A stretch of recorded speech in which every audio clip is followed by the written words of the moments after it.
O yan. O yan. Si Director Melvin Matibag. Ayan. Inanunsyo. Ito magandang balita. No? Sana magtuloy-tuloy ito. Sana mag-prosper ito. Inanunsyo na ni Inanunsyo ni National Bureau of Investigation Director Melvin Matibag nakakasuhan ng trafficking si Congressman Mike Defensor Santiago. Patay! Balakpakan! Ang ganda niyan, di ba? Pucha, matagal nang nanggugulo si Mike Defensor Santiago. Kaya kung ano't ano man, reaction na natin. Pero gusto ko lang i-discuss yung punto natin dito. No? Ito'y kaugnay dun sa sinalakay na KTV bar sa Pasig City noong April 21. April, May, June, July. Puta, magtatatlong buwan na yan. Anong klaseng usad dyan, Director Matibag? No, bilis-bilisan mo ng konti yan para makakita kami ng bingot na bingot tuloy. Makakita kami ng Mike Defensor, no? Big time or big fish na ikukulong. Yeah! No? Matagal na magulo yan eh. Mula sa KTV raid hanggang human trafficking case. Bakit umabot nga ba dito yung investigasyon? Diba? Matibag, ayan, nag-draw na ng linya. Hindi raw ito simpleng KTV operation lang. Yun! Well, sana mabilisan yan, ha? No? Piniframe to ni Director Matibag, no? As more than just a raid. Dahil posibleng human trafficking case na nga yung tinitingnan laban kay Mike Defensor na panggulo. Diba? Kapag ganito ang usapan, the focus shifts from politics papunta sa accountability tsaka legal responsibility. Yan naman yung mga diskartihan natin dito sa Birahan PH, no? Especially dun sa portion natin ng Banat Boy. Mga mandirigma, no? Si Director Melvin Matibag, no, sinabi niya si Mike Defensor will face a human trafficking complaint kaugnay ng ni-raid na KTV bar dyan sa Pasig. This is not a minor allegation. Dahil human trafficking is one of the most serious case that can be filed in the type, yung gantong ka sitwasyon. Pucha, human trafficking, patay ka, para ka, di ba si Bochog Roque, human trafficking din, patay ka, ganun din yan. Kaya nga ayaw umuwi nung isa eh. Dahil habang nililitis siyang kaso mo, no? Nagpapataba ka sa kulungan, papabotsogin ka. Pero look at this, ha. The question now is not whether the person is well-known o dating congressman siya. The question is whether the NBI believes the evidence is strong enough para umabot sa ganitong level ng complaint. Diba? Kung ako tatanungin nyo, yung NBI chief normally would not make this kind of statement kung wala silang nakikitang basis to pursue the case. This is not yet this is not yet a conviction, but it clearly shows where investigation is heading, kung saan to patungo. 'Di ba? Oy, nako. Eto talaga. Hindi ko maalala kung nakatikim na ng bilanggo yan eh. Botsog humbakla. Hindi ko alam kung nakatikim na ng reaction si Mike Defensor, pero mukhang sigurado. Mukhang sigurado, pwede ba yun? Conflict yun ha. Sigurado na hahihimas yan ng rehas. Di ba mga birador? Yung patay ka dyan. Dito mas lumilinaw eh. Why Matibag's move matters. The NBI's job is not to protect anyone's reputation. Hindi sundan kung saan sila dadalhin kundi kung saan sila dadalhin ng ebidensya. Di ba ganon? Dapat talaga mawala ang impluensya ng mga Duterte. Lahat ng alagad nila, di sila makakabalik sa pwesto. No, Duterte again! Sabi ni Boss Piwi. Ang ganda, di ba? But think about this, no? When ordinary citizens are linked to this kind of allegation, Ma'am Rian, the public usually expects immediate action from authorities. The same standard should apply regardless of the name involved. Kahit sinong kesihodang tao pa yan. Di ba? Ako, para sa akin, yung message is simple. Mamaya panoorin natin yung video, ha? Nobody should be untouchable. Kapag may serious na allegation that is under investigation, mga tropa pips, dapat kalaboso ka. Wala kaming pakialam kung sino ka pa, dati kang sekretary ng DENR, ng HUDCC or kung ano man, no, kahit mapatawgama ka man o akro. Di ba? O mapa-alpha kapara, kapag may kasalanan ka, dali ka. Let's remember that this remains part of the legal process. Mike Defensor has every right to answer the allegation. Pwede niyang ipagtanggol yung sarili niya. That's how the rule of law should work. But there is another layer into this story. Matibag's announcement itself, no, shows that the NBI is willing to scrutinize and even prominent personalities kapag naniniwala silang may legal basis for a case. Di ba? Pucha, dali ka, kalaboso ka. Basta pag si Director NBI matibag yung dumali sa'yo. Oh, tuluyan mo na rin yung PGMN. Kumukulit makulit yung PGMN. Ituluyan mo na yan. Sana gawan mo din ng content yung DZRJ, lalo na yung kay Carmen Ignacio. Puro fake news sila doon. Talaga ba? Okay. Boss Jordan, nandiyan ka ba? Paki-ano na lang yan? Ayos ha. Paki-note na lang si Boss Peewee. No, tingnan natin kung magagawan ba natin ng aksyon dito sa birahan tayo. Parang newscaster ang peg. Anyways, thank you for that, Boss Peewee. Tingnan natin ha. So, this is not really a story about being former congressman or a public figure. The real discussion is about accountability. In my view, no, this is where Melvin Matibag's principle that nobody is above the law will be tested. When the same legal standard applies to everyone, public trust in the government institution becomes stronger. At yun yung talaga mahalaga. Dapat patibayin yung mga paninindigan ng institusyon. Di po ba? Dapat ganun No? Ngayon, dapat tuluyan na yan, kalaboso. Kalabosohin yung gagong yan. Punta na tayo. Eto, panood natin yung sinabi ni Director Matibag.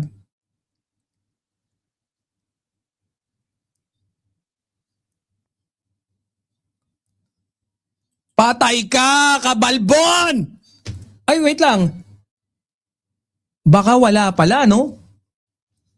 What the heck? Wait lang. I think we're supposed... Boss Smokey, shout out. Dapat ganito and then sa StreamYard tayo pumunta. I-add natin. I think we have to add.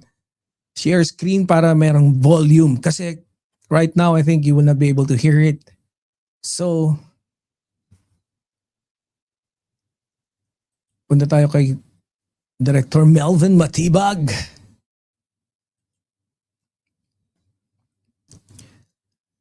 And then, punta tayo sa, this one. Nope.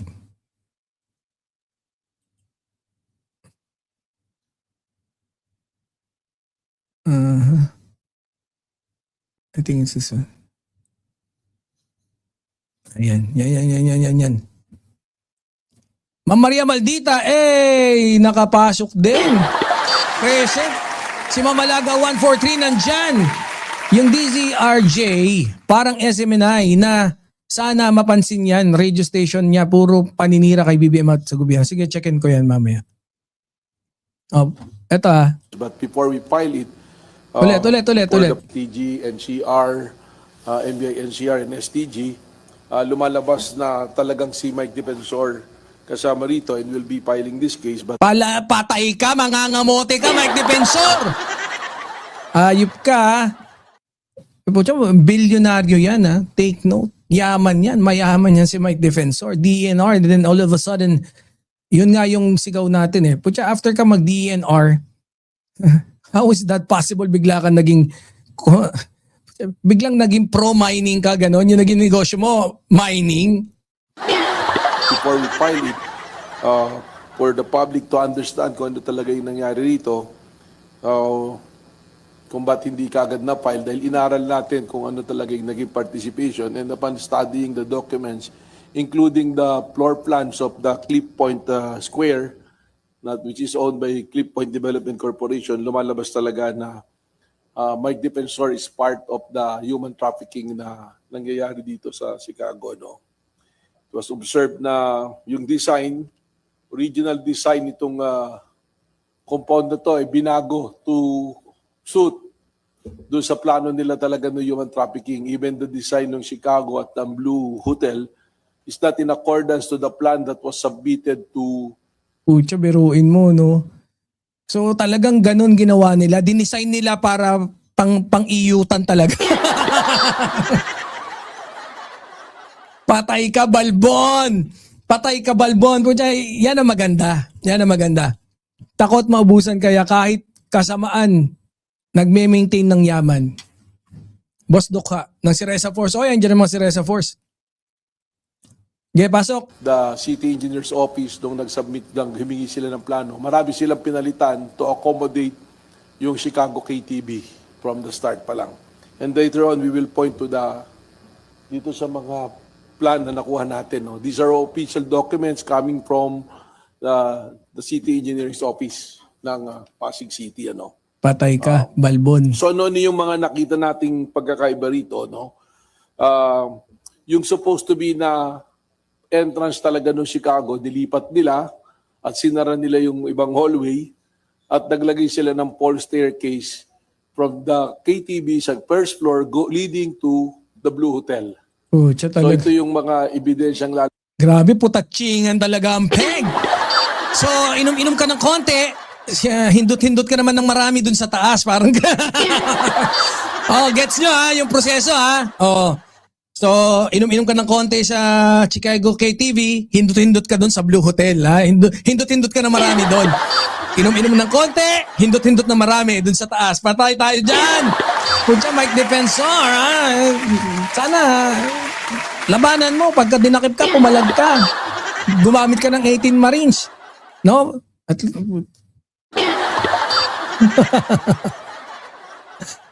very good. Napakaganda. Ako, I love it talaga. Yang itong topic natin na to, no? Napakaganda. Sana magkatuloy. Di ba, Boss B? Paunahan na lang sila ng alaga niyang 18 Marines na makulong. Oo nga, no? Pero ba't kasi makukulong? Inom-inom lang naman ng konti sa baba. Hindot-hindot na marami dun sa taas. Anong koneksyon? labas doon sa ipapile nating kaso, no? So, pati yung Kasa entrance professional. ng kotse, entrance ng tao, nirelocate nila. Tapos yung entrance Talagang nirelocate, no? Para po siya park now, hindot later. Wala talaga. Ang ganda ng pagkakadesign, no? Kung depende sa customer. Kung may customer na gustong inom-inom ng konti, hindot-hindot na marami dun sa taas, or shortcut kagad, park now, hindot later. Very good, very good, Mike Defensor. Pucha, ang ganda ng plano mo, hayop ka. Pucha. Hindi, no? Very good din talaga si Mike Defensor, hayop. ng sasakyan, kaya nilagay nila ron to make it easier. So that dun sa mga i-cater nilang mga customer dun sa Chicago at saka sa Blue Hotel, hindi sila naka-expose dun sa main entrance na Pucha, parang mga syogo, no? May privacy. Dito ka na humindot. May privacy ka pa. Very good, no? Pucha, yan ang pinangangalagaan yung mga hindutero. No, di ba? Pucha, saan ka pa hihindot?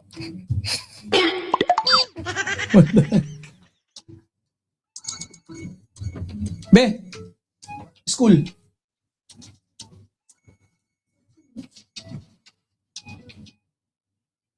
Sorry guys. School ng mga kids. Graduation. So, putya, ganda ng pagkakaano, no? Ganda ng pagkakadiskarte, no?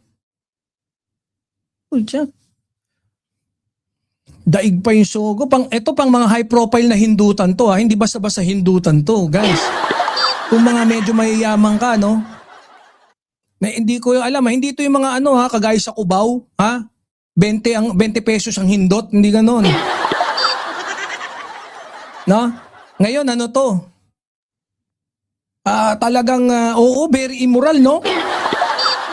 Tabiruin mo. Dati kang congressman. Tapos, dati kang mga naging kabinete ng cabinet secretary.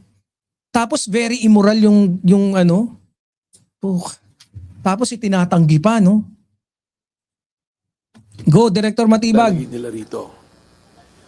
So, lahat ng ginawa na to, there are changes doon sa plans na ginawa without the proper amendments na dapat ipinasok nila dun sa City Engineering's office. Walang proper amendment na proposal or documentation, no?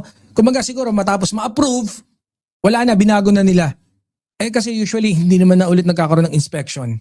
No, so siguro ganun yung ginawa. They were expecting that there will be no inspection afterwards. So nag-push through na sila dun sa mga pinili nilang mga revisions at amendments, no, para mag-cater or sumut dun sa mga siniservisyohan nilang mga kliyente. Kung gusto nila mahuli si Bato, magbigay sila ng cash bounty. Oh sige, Boss Peewee.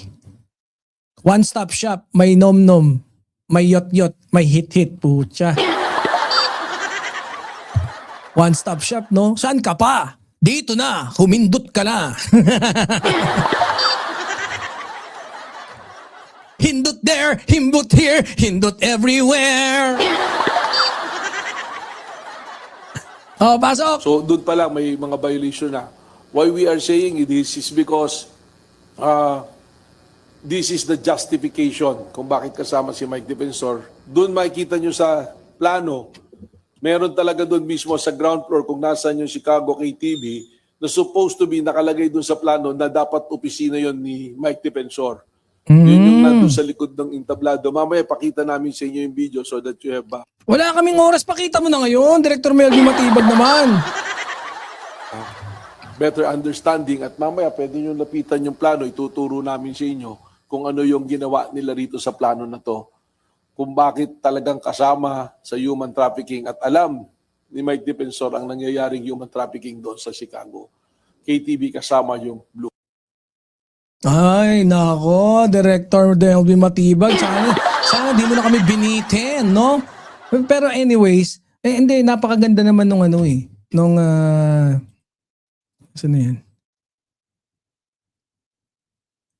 Maganda naman yung pagpapaliwanag talaga ni Director Melvin. And yun nga, no? So, isa sa malaking patunay na talagang involved si Mike Defensor is that andun daw yung supposed to be opisina ni Mike Defensor Santiago.